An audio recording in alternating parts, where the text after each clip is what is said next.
RTV app వార్తల్ని క్షణాల్లో చదివే అవకాశం ఉంటుంది. ఒక న్యూస్ పేపర్, ఒక టెలివిజన్ ఛానల్ మీ చేతుల్లో ఎప్పుడూ ఉంటాయి. వ్యాప్తంగా సిహెచ్ఓలు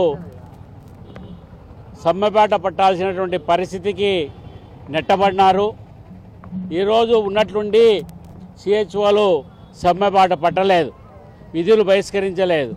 అనేక సంవత్సరాలుగా అధికారుల చుట్టూ తిరిగి, కమిషనర్ల చుట్టూ తిరిగి, విసిగి వేచారి ఈరోజు రోడ్డు బాటన పట్టాల్సినటువంటి పరిస్థితికి ఈ ప్రభుత్వం నెట్టబడింది. సిహెచ్ఓలు ఒక డాక్టర్లుగా రూరల్ సర్వీస్ చేస్తూ ఉన్నారు. రూరల్లో ఈరోజు డాక్టర్లు ఎవరంటే ఈరోజు సిహెచ్ఓలే డాక్టర్లు. ఈ ప్రభుత్వం చేతగాని ప్రభుత్వాలు రూరల్ లెవెల్లో డాక్టర్లు పెట్టలేనటువంటి స్థితిలో ఆ డ్యూటీని నెత్తిన వేసుకొని సిహెచ్ఓలు ఆ డ్యూటీ అంతా చేస్తూ ఉన్నారు. డాక్టర్ల డ్యూటీనే కాకుండా ఈరోజు ఫీల్డ్ వర్క్ కూడా వీరితో చేపిస్తూ ఉన్నారు. ఈరోజు మారుమూల గ్రామాలు కూడా తిరగాల్సినటువంటి పరిస్థితి. ఆ గ్రామాల్లో ఇంటర్నెట్ సౌకర్యాలు ఉండకపోవడం వల్ల ఎఫ్ఆర్ఎస్ పడదు, సరిపోదు. కాకపోతే మీరు ఆబ్సెంట్ అయినారు కాబట్టి మీకు ఆబ్సెంట్ అయినారు కాబట్టి జీతాలు కట్టు. వాళ్ళకి ఇచ్చేటువంటిదే కన్సాలిడేటెడ్ పేమెంట్ 40,000 రూపాయలు. ఈ 40,000 రూపాయల్లో కూడా ఈరోజు కట్ చేసి 30,000, 20,000, 27,000, 36,000 వాళ్ళు ఇష్టం వచ్చేట్టు చేస్తున్నారు. ఈరోజు పని చేసేటువంటి, కష్టం చేసేటువంటి వారికి, శ్రమ చేసేటువంటి వాళ్లకు జీతాలు పెంచమని చెప్తే అది పెంచేటువంటిది కాకుండా ఇన్సెంటివ్స్ ఇవ్వాల్సినటువంటి బాధ్యత ఉన్నటువంటి డిపార్ట్మెంటు ఈరోజు వాళ్లకు ఈరోజు ఇన్సెంటివ్స్ ఇచ్చేటువంటి పరిస్థితి లేదు. ఉద్యోగులకు పిఆర్సీ జరిగినప్పుడు ఆటోమేటిక్గా పిఆర్సీ ఎంత పెంచుతారో అంత పెంచాలా. కాంట్రాక్ట్ ఎంప్లాయీస్ కూడా పెంచాలా, అది బాధ్యత, గవర్నమెంట్ డ్యూటీ. కానీ 23% గవర్నమెంట్ ఉద్యోగులకు పిఆర్సీ 2022లోనే చేసినారు. అప్పటి నుంచి వీళ్ళకు కూడా 23% పెంచి ఇవ్వాల్సినటువంటి బాధ్యత ప్రభుత్వానికి ఉన్నది. అరియర్స్ సహా కట్టించాలా. కానీ ఈరోజు అది మాత్రం ఏకుండా కన్సాలిడేటెడ్ పేమెంటే ఇచ్చేటువంటి దుర్మార్గకరమైనటువంటి విధానాన్ని కొనసాగిస్తూ ఉన్నారు. మొన్నటి వరకు ఈపీఎఫ్ కట్టించుకుంటూ ఉన్నారు. ఈపీఎఫ్ కట్టించుకొని ఈరోజు స్టాప్ చేసినారు. ఎందుకు స్టాప్ చేసినారో వాడికే తెలియదు. చెప్పేటువంటి నాదులు లేడు, మాట్లాడేవాడు లేడు. ఈరోజు 2 సంవత్సరాల నుండి విజ్ఞాపన పత్రాలు కింద నుండి పైన వరకు ఇస్తున్నా కానీ పట్టించుకునే పరిస్థితి లేదు. డిఎంహెచ్ఓ నిమ్మకు నిరేతిట్లు కూర్చున్నాడు. మాకేం సంబంధం, పైన నుంచి రావాలంటున్నాడు. పని చెప్పేదేవుడు డిఎంహెచ్ఓ అనే, టార్గెట్ ఫిక్స్ చేసేదేవుడు డిఎంహెచ్ఓ అనే, పని చేయకపోతే మాట్లాడేదేవుడు డిఎంహెచ్ఓ అనే, అధికారులు ఇన్స్పెక్షన్ పంపించేదేవుడు డిఎంహెచ్ఓ అనే. కానీ నాకేం సంబంధం లేదని అంటాడు నాయక్ గారు, మరి నాగరాజు గారు. కాబట్టి ఇటువంటి పరిస్థితుల్లో డిఎంహెచ్ఓ ఉన్నాడు, అధికారులు ఉన్నారు. వెంటనే సిహెచ్ఓలు రాష్ట్ర వ్యాప్తంగా ఈ ఆందోళన చేస్తూ ఉన్నారు. ప్రశాంతమైన వాతావరణం, శాంతియుతంగా ఆందోళన చేస్తూ ఉన్నారు. నిరాహార దీక్షలు మొదలుపెట్టినారు. కాబట్టి వెంటనే రాష్ట్ర ప్రభుత్వం చర్చలకు పిలిచి రాష్ట్ర నాయకులతో మాట్లాడి వీరి సమస్యలు పరిష్కరించాలా. లేనిడలా రాష్ట్ర వ్యాప్తంగా సిహెచ్ఓలు చేసేటువంటి సమ్మెలో ఏఐటీసీ అన్ని సంఘాలు కూడా పాల్గొంటాయి.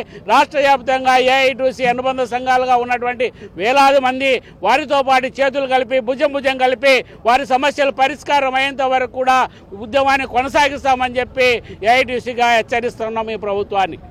మీడియా మిత్రులందరికీ నమస్కారం అండి. సో ఈరోజు ఇక్కడ మేము నిరవధిక సమ్మె ఎందుకు చేస్తున్నామంటే ఈరోజు స్టార్టింగ్లో స్టార్ట్ చేసింది కాదు. ఇది గత 2 సంవత్సరాల వద్ద నుంచి మేము మాకున్న ప్రాబ్లమ్స్ అన్నీ మేము మా హైయర్ అథారిటీస్ వద్దకు తీసుకెళ్లడం జరిగింది. ఎన్నిసార్లు తీసుకెళ్ళినా కూడా మా సమస్యలను పరిష్కరించే ధోరణిలో లేదు.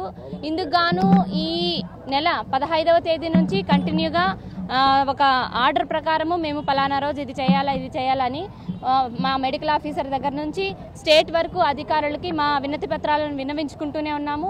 ఈ నెల 24, 25వ తేదీన కూడా విజయవాడలో మహాధర్నా చౌక్లో నిరసన తెలిపాము. సో అందుకు గాను అక్కడ స్టేట్ వద్ద నుంచి ఉన్న హైర్ అఫీషియల్స్ కూడా ఒక్కరు కూడా వచ్చి ఏంటమ్మా మీ ప్రాబ్లము, మేము సాల్వ్ చేస్తామని భరోసా కూడా ఇవ్వలేదు. సో దాంతో మేము చాలా బాధపడి, మా మనసులు చాలా బాధపడి కృంగిపోయి, సో మనం ఏదో ఒకటి అంటే మాకున్న మెయిన్ ప్రధానాలు ఏంటంటే మేము 2018వ సంవత్సరంలో ఎంట్రన్స్ ఎగ్జామ్ రాసి మెరిట్ తెచ్చుకొని ఈ జాబ్లో చేరడం జరిగింది. 2019లో జాబ్లో జాయిన్ అవ్వడం జరిగింది. అప్పటి నుంచి ఇప్పటికి గాను 6 సంవత్సరాలు పూర్తి చేసుకుని 7వ సంవత్సరంలో అడుగు పెట్టాము. 7వ సంవత్సరంలో అడుగు పెట్టినా కూడా ఒక సింగిల్ రూపీ అంటే సింగిల్ రూపీ కూడా పెరగని అవకాశం. సో 23,000 25,000 ఇస్తున్నారు. 25,000లో 2,000 కట్ అయిపోయి ఈపీఎఫ్ఓ 2,000 కట్ అయ్యి వస్తుండేది. కానీ అది కూడా ఇప్పుడు కట్ చేయకోకుండా 24,000 అలా ఇస్తున్నారు. మా ఇన్సెంటివ్స్ చాలా కోతలు ఉన్నాయి. 15,000 రావాల్సిన ఇన్సెంటివ్స్ గాను 7,500 కొంతమందికి నానా రకాల ఇవన్నీ చూపించి 7,500 జీరో ఇన్సెంటివ్స్ ఇలా ఇచ్చే ధోరణిలో ఉన్నాయి. మేము ముఖ్యంగా మా డిమాండ్స్ ఏం కోరుతున్నామంటే 6 సంవత్సరాలు పూర్తి చేసుకున్న సిహెచ్ఓలను మామూలుగా గైడ్లైన్స్ జీవోఐ గైడ్లైన్స్ ప్రకారము మాకు రెగ్యులరైజేషన్ వెంటనే చేయాలి. ఒకవేళ మేము వెంటనే చేయలేము, మాకు కూడా ఏమంటే బడ్జెట్ ఇష్యూ అని చెప్తున్నారు. మీకు బడ్జెట్ ఇష్యూ ఉన్నా ఓకే అండి సార్, మాకు ఎప్పుడు చేస్తారో ఒక హామీ ఒక పత్రం మీద ఇస్తే మేము మా డ్యూటీలు చేయడము అనడం లేదు. మేము చాలా సర్వీసెస్ ఇస్తున్నాము. లైక్ జూనియర్ డాక్టర్ లాగా మొత్తం A to Z all services ఇస్తున్నాము. రూరల్ ఏరియాస్లో చాలా కష్టపడి మీరు మాకు ఒక పేపర్ మీద ఫలానా రోజు చేస్తామని మాకు ఒక భరోసా ఇవ్వండి. దీంతోపాటు 23% హైక్ ఏదైతే చేశారో 2023లో 187 క్యాడర్లు ఎన్హెచ్ఎం కింద ఉండగా మాది ఒక క్యాడర్. మా క్యాడర్ని మాత్రమే ఎక్స్క్లూడ్ చేశారు. 40,000 ఇస్తున్నాము అని చెప్పేసి మా క్యాడర్ని మాత్రమే ఎక్స్క్లూడ్ చేసి మాకు ఇంక్రిమెంట్ ఇవ్వలేదు, 23% హైక్ ఇవ్వలేదు. సో దాన్ని కూడా మాకు ఇంప్లిమెంట్ చేయాలని కోరుతున్నాము. దాని తర్వాత ఈపీఎఫ్ఓ పునరుద్ధీకరించాలని కూడా కోరుతున్నాము. దాని తర్వాత ఇయర్లీ 5% ఇంక్రిమెంట్ పాలసీ దీన్ని కూడా అమలు చేయాలని కోరుతున్నాము.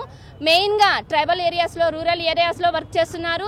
ఎఫ్ఆర్ఎస్ అనేది ఒక టెక్నికల్ ఇష్యూ వల్ల మేము మా యాప్స్ మొబైల్స్లో టెక్నికల్ ఇష్యూస్ వల్ల పని చేయకపోతే మీరు అటెండెన్స్ వేయలేదు, యాబ్సెంట్ అని చెప్పి యాబ్సెంట్ కింద సాలరీస్ కట్ చేయడం జరుగుతుంది. దీని నుంచి కూడా మాకు మినహాయింపు ఇవ్వాలని కోరుకుంటూ మా పెద్దవారికి విన్నవించుకుంటున్నాము. వీలైనంత త్వరగా మా సమస్యలను పరిష్కరించాలని, మీరు ఈ విధంగా పరిష్కరించుకున్న మమ్మల్ని ఎంతసేపు ఉన్నా ఈ ఎండలు ఇలానే కూర్చొని మా ఆరోగ్యం కూడా చెడిపోయి మేము కూడా చనిపోయే అవకాశాలు కూడా ఉన్నాయి. కాబట్టి మా సమస్యలను వెంటనే తీర్చాలని కోరుకుంటూ విరమించుకుంటున్నాను సార్. Thank you. మరిన్ని వీడియోస్ కోసం ఛానల్ ని సబ్స్క్రైబ్ చేయండి. లేటెస్ట్ అప్డేట్స్ కోసం వాట్సాప్ ఛానల్ ని ఫాలో చేయండి. అండ్ లింక్ డిస్క్రిప్షన్ లో ఉంది.